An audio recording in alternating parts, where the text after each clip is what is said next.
السلام علیکم ورحمۃ اللہ وبرکاتہ۔ جی تو ویورز، کیسے ہیں آپ سب؟ اللہ پاک سے امید ہے کہ آپ ایمان، صحت اور تقوی کی بہترین حالت میں ہوں گے۔ اللہ پاک آپ کو ہمیشہ خوش رکھے۔ میرا آپ کے ساتھ یہ سفر قرآن پاک کی تجوید اور ترجمہ کے ساتھ ہے۔ سب سے پہلے ہم روز کی طرح اللہ پاک سے دعا کرتے ہیں کہ اے اللہ پاک ہمارے سینوں کو کھول دے، اسے ہمارے لیے آسان بنا دے، ہمیں اس پر عمل کرنے اور اسے دوسروں تک پہنچانے کی توفیق عطا فرما۔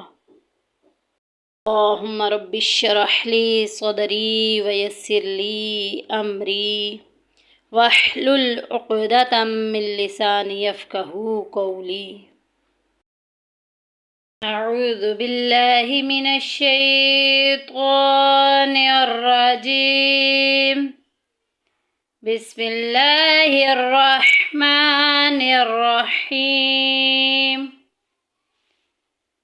چلیں جی بڑھتے ہیں اگلی آیت کی طرف جو کہ 29 ہے۔ هو الذی، یا ساکن پیچھے زیر آگی یا مدہ کا قاعدہ جاری ہو رہا ہے، ایک الف کے برابر لمبا کریں گے۔ هو الذی خلق، خا کو بھی پورا ادا کریں گے، قاف کو بھی پورا ادا کریں گے۔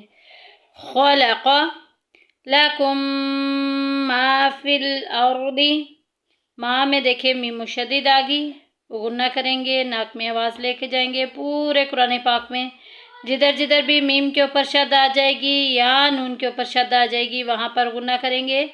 الف پیچھے زبر آ گئی، الف مدہ کا قاعدہ جاری ہو رہا ہے۔ لکم ما فی الارض، اور ویسے بھی یہاں پہ دیکھیں میم ساکن آ گیا ہے۔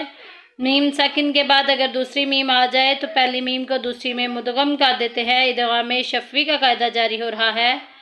خلق لکم ما فی الارض جمیعا، جمیعا میں دیکھیں یا ساکن پیچھے زیر آگی یا مدہ کا قاعدہ جاری ہو رہا ہے۔ آگے آ گیا ہے قاف۔ جی یہاں پہ جو ہے یہ نہ ٹھہرنا بہتر ہے، لہٰذا ہم ملا کے پڑھیں گے۔ جمیعاً میں دیکھیں یہاں پہ تنوین آ گئی ہے، تنوین کے بعد ہم سا آ گیا۔ ہم نے رولز کیا پڑھے تھے؟ نون ساکن اور تنوین کے 4 رول ہیں: اظہار، ادغام، اقلاب اور اخفا۔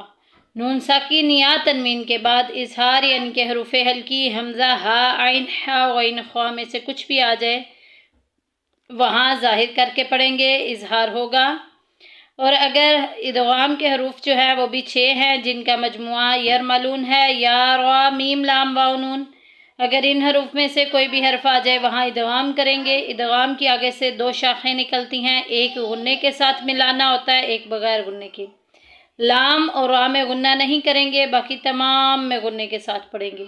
اقلاب ایک ہی ایک رکھتا ہے اپنے پاس، با، تو اگر نون ساکن یا تنوین کے بعد با آ جائے تو اس کو نون ساکن اور تنوین کی آواز کو میم میں بدل دیں گے، اور باقی سارا خاندان جو ہے وہ اخفا کا ہے، لہٰذا یہ دیکھیں کہ سا باقی پیچھے والے تمام قواعد میں نہیں گزرا، یہاں پہ اخفا ہوگا۔ جمیعا ثم استوى، ثم دیکھیں میم مشدد آ گیا، غنہ کریں گے، ناک میں آواز لے کے جائیں گے، اور آگے دیکھیں واؤ کے اوپر کھڑی زبر، کھڑی زبر کے اوپر بھی ایک مد ہے، اس کو 2.5 الف کے برابر لمبا کریں گے، 2 سے 2.5 مد منفصل ہو رہا ہے۔ ثم استوى الى السماء، یہاں پہ دیکھیں کہ مد متصل کا قاعدہ جاری ہو رہا ہے، مد آ گئی ہے اور ادھر الف مدہ بھی ہو رہا ہے، الف اور پیچھے زبر آ گئی، الف مدہ ہو رہا ہے۔ ثم استوى الى السماء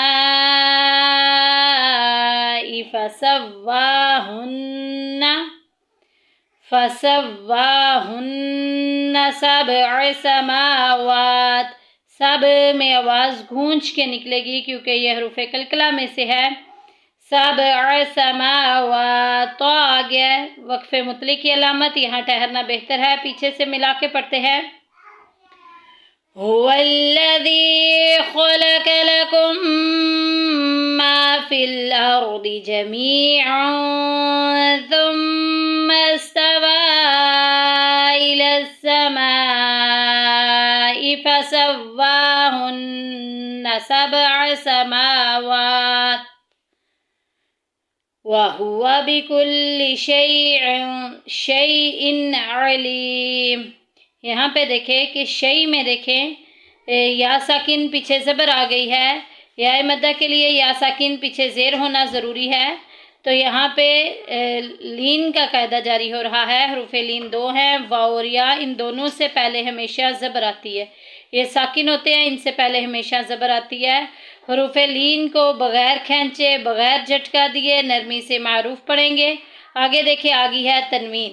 تنوین کے بعد عین آ گئی ہے۔ عین کن حروف میں سے ہے؟ اظہار کے حروف میں سے، ظاہر کر کے پڑھیں گے ہم نے قاعدہ کیا پڑھا تھا کہ جب بھی نون ساکن یا تنوین کے بعد حروف ہلکی حمزہ، ہا، عین، ہا، غین، خا میں سے کوئی بھی حرف آ جائے گا، وہاں ہم ظاہر کریں گے، یعنی کہ غنہ نہیں کریں گے۔ علیم میں یا ساکن پیچھے زیر آ گیا، یا مدہ کا قاعدہ جاری ہو رہا ہے۔ وَهُوَ بِكُلِّ شَيْءٍ عَلِيمٌ۔ عین کو ہم حلق کے درمیان والے حصے سے، مخارج اگر آپ نے سیکھنے ہیں تو وہ میری شارٹ ویڈیو میں جا کے سیکھ لیجئے، بہت ہی آسان طریقے سے، انگلش اور اردو دونوں میں نے بتائے ہوئے ہیں، آپ کے علم میں اضافہ ہوگا۔ وَهُوَ بِكُلِّ شَيْءٍ عَلِيمٌ۔ آمنت باللہ صدق اللہ العظیم۔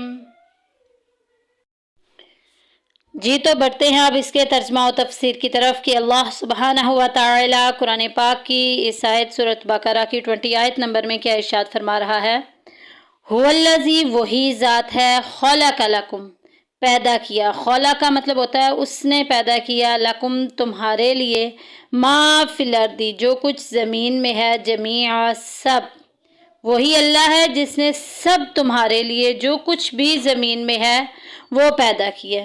یعنی کہ اب اس میں کیا ایک مسئلہ واضح ہو رہا ہے کہ جب تک کسی کے حرام ہونے کی دلیل سامنے نہ ہو، روزے روشن کی طرح واضح نہ ہو، تو ہر شے حلال اور مباح ہے۔ ثم پھر استوا، اس نے استوا فرمایا، قصد فرمانا، ارادہ فرمانا، جیسے اللہ تبارک و تعالیٰ کی شایان شان ہے، الی السماء، آسمان کی طرف، فسواہن سبع سماوات، تو پھر ٹھیک ٹھیک 7 آسمان بنا دیے۔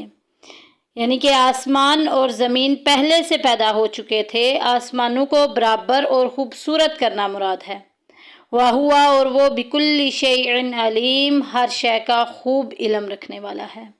جو مسلمان ہیں ان کا تو یہ عقیدہ ہے کہ اللہ تبارک و تعالیٰ ایک ایک ذرے، ایک ایک جز کا جو ہے وہ اللہ تبارک و تعالیٰ نے بنائے ہیں، ان کی خبر رکھتا ہے، یہاں تک کہ اگر سیاہ تاریک رات ہو اور کالا سیاہ پہاڑ ہو اور اس سیاہ پہاڑ کے اوپر سیاہ چونٹی ہو، تو وہ بھی اگر رینگ رہی ہے، فریاد کر رہی ہے، تو اللہ تبارک و تعالیٰ کو اس کا بھی علم ہے۔